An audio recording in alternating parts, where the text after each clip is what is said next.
Hi, and you're now with the Forerunner Chronicles. Okay, so the last time I posted a video and I mentioned ASAP Rocky.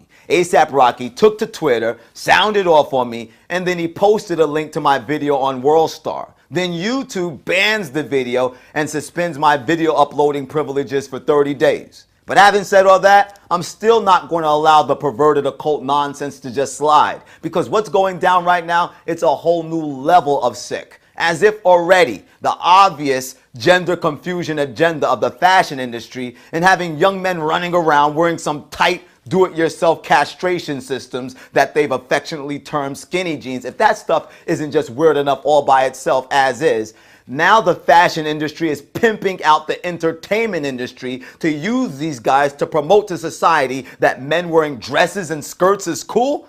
Come on, I'm sorry, some of these guys are wearing skinny jeans and the proper leather tights to accompany their man skirts. And you know, I'd be laughing right now if I didn't know that this nastiness was getting ready to catch on within society. And if you haven't seen what I'm talking about as of yet, here are some of the well-paid persons that unfortunately have been deceived into becoming promoters of this overt satanic agenda to make this men's new fashion. Now here you have Kanye West wearing a leather skirt with leather tights. Now you got P. Diddy wearing a skirt with some tall boots. Here you have the star from Fast and Furious 6, Vin Diesel, wearing a skirt with tall boots. And of course you got ASAP Rocky wearing a dress with matching pants. Why are all of these men wearing dresses and skirts? Well, the answer is behind this. You know, as I said before, this isn't just some obvious move by some individuals out here in our world that would just love to see all lines between gender distinction completely erased within society. But there is a clear occult influence that's behind this push for men to wear skirts to become a reality as well. Now just take a look at this. Now, I'm pretty sure that by now, most of you out there are already familiar with this false pagan deity known as Baphomet, which for years has been revered within occult circles. And now it's been adopted into almost every aspect of popular culture. But this hasn't happened by accident. It's happened by design. Because Baphomet embodies the Luciferian scheme of externalizing their philosophies to humanity so that we will adopt their concepts of life into our system of thinking. And notice how I said to you that they're externalizing their philosophies. This is because externalization simply means that they're taking their abstract, twisted occult beliefs and breaking them down into simplified, attractive, and fashionable concepts so that we not only understand them, but they become extremely enticing and seducing to most of us. And I'm going to show you right now how this works and why Baphomet is the embodiment of this deception. First, let's break down Baphomet, because although many of you out there may already know what the Baphomet figure is, that it represents Lucifer at least, there's something that I'm pretty sure that most of you out there don't know about Baphomet, and you're going to learn it right now. Take a look at Baphomet's arms, and now notice how on each of his arms there is a singular word written. On the right arm, the word solve, and on the left, the word coagula. These two terms have been adopted from the satanic science known as alchemy, and are noted as the two most important operations of that dark art. The word solve or solution means the breaking down of elements.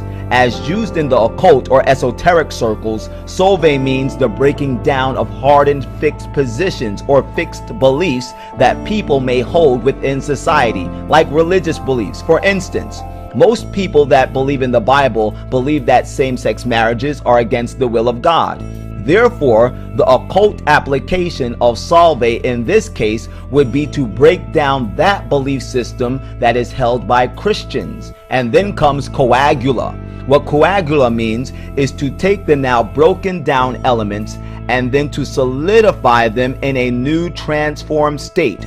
Or to break this down in kindergarten language, this would be taking those Christians that I talked about earlier that had their belief system broken down, that same-sex marriages were not in the will of God, and then to solidify them or fix them in a new belief system, which would be that same-sex marriages might be okay.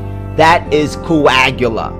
And I specifically used the example of same-sex marriages because if you just take a quick glance at Baphomet, it's not hard to tell that it is an androgynous creature, which means it has both male and female characteristics or attributes. This is why entertainers like Lady Gaga that promote alternative lifestyles make use of the Baphomet so much, which brings us back to externalization and the man skirts. Check this out.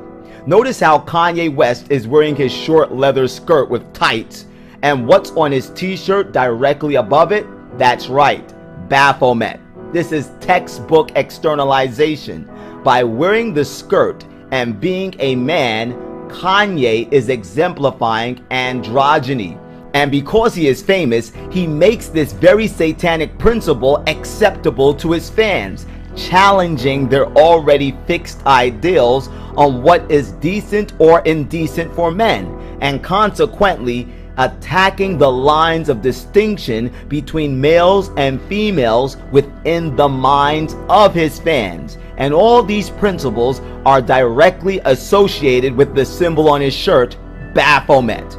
But you know, most people are so hypnotized by the music that they don't pay any attention to the fact that he is clearly wearing an historical satanic icon on his t-shirt. And they become so engrossed in the music and so engrossed in the whole celebrity hype surrounding Kanye West that when you try to give them a little bit of knowledge and let them know that the Baphomet is indeed satanic, they look at you like you're tripping off Molly, when in all reality, they're the ones that are mentally sedated. Listen, the Bible tells us in the book of 1 Timothy chapter 4, beginning at verse 1, "Now the Spirit speaketh expressly, that in the latter times," meaning the last days of our earth's existence as we presently know it, "some shall depart from the faith, giving heed to seducing spirits and the doctrines of devils." And when the Spirit of God is speaking expressly, which means the Spirit of God is being outspoken, you better listen. Because the Spirit of God, according to John chapter 16 and verse 13, is the Spirit of truth, which God has given unto humanity to guide us into all truth.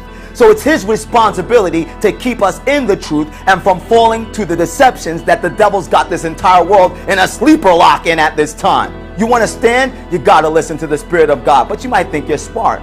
You might think you can stand on your own 2 feet by yourself. You don't need God. You don't need his wisdom. You got this, right? I'm telling you right now. You keep on letting this entertainment industry hit you in your head over and over and over again, my friend, you're going to fall. And trust me, you're going to be out here doing some things that you never thought you would ever do in this lifetime.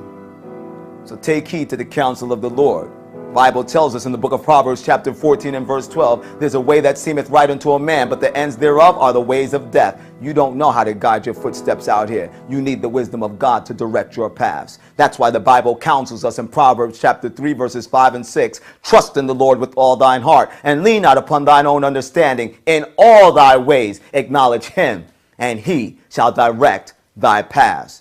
Get wise out here, family. It's time for us to finish this race. As always, this is the Forerunner, and whether you like it or not, the truth is the truth.